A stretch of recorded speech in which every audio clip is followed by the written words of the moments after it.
Hello, good morning, afternoon, or evening, depending on the time you are watching this. Hello, facilitators and other facilitators. Today, we're going to do a quick tutorial. I want to teach you the most basic way of getting a user's input in Scratch.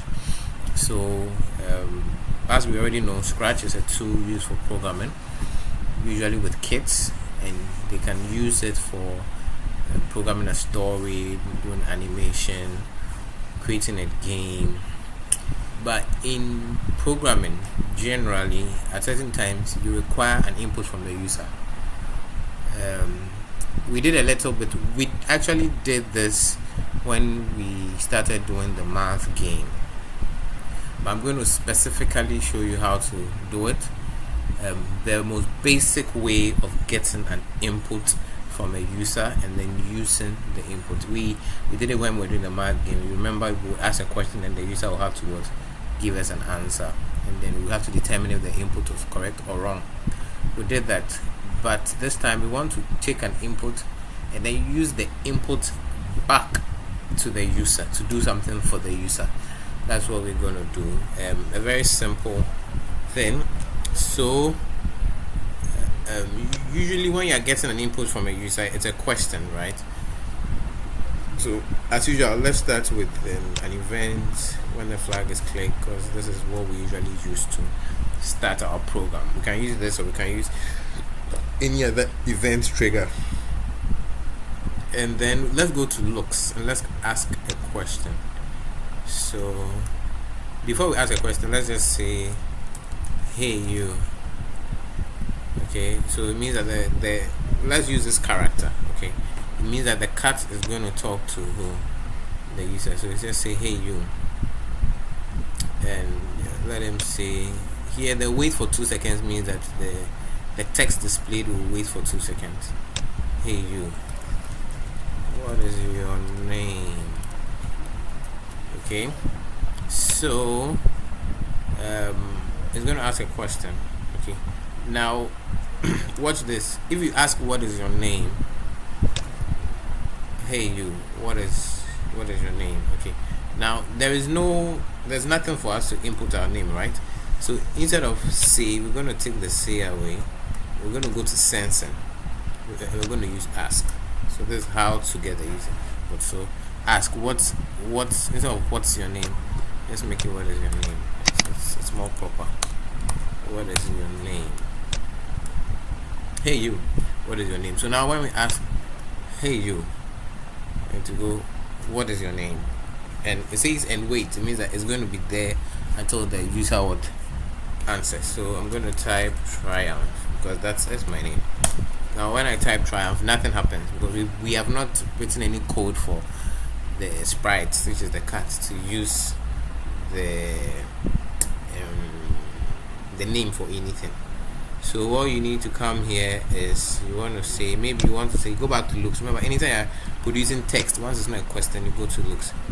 Maybe you want to say, so if someone asks you, hey you, what is your name, what will you usually say that would have the person's name in it? So that's what we're going to use the name for. So if the person says this, in order to add whatever text you are going to do to the name, you would have to use join. I'll come and put my join here. So hey you, what is your name? I want to say hello, and the person's name is nice to meet you, and the person. So I want to say hello something, that's a lovely name. Okay, so that's in 3 parts. Hello, the name, that's a lovely name. Okay, so since it's a 3-part, I need to add another join, making it 3. So here, all right, hello. I remember the join means plus, so you're adding it. So if you don't put space, here, all the text will be what? Together. Now here I want to write the person's name, even though I don't know the name the person will enter. So I'll say answer, whatever answer the person gives, let it be there. So hello, blah blah. Then I'll add here, since the name will come, I'll put another space bar here. Then I'll write that. So let me put a comma here. You see, so I've put a comma. I'm coming. Let the comma be. So I put a comma here and the space bar. Yeah, alright, that's a lovely name. Or you can say, hello, this nice to meet you. So let me, okay, sorry, that was a mistake. I didn't intend to run it yet. So then I can add, it's nice to meet you. Maybe the person will not mention your name like this, but I just want to use it in the code as much as possible. Then here I'll say, it's nice to meet you. Remember, when you're adding the name somewhere, add a space bar at the text. Add a space at the text before the name, or if the name comes for it, add the text before or after, just so that the name is not joined. Okay, so let's try this. So, hey Joe, what's your name? Then I enter Triumph. Let me enter my full name. Okay, so hello Triumph Twitter. That's a lovely name. It's nice to meet you, Triumph Twitter. So that's just it. I've taken an input from the user and I've used it in conversation with the user. We will do other things with this so that you get more experience.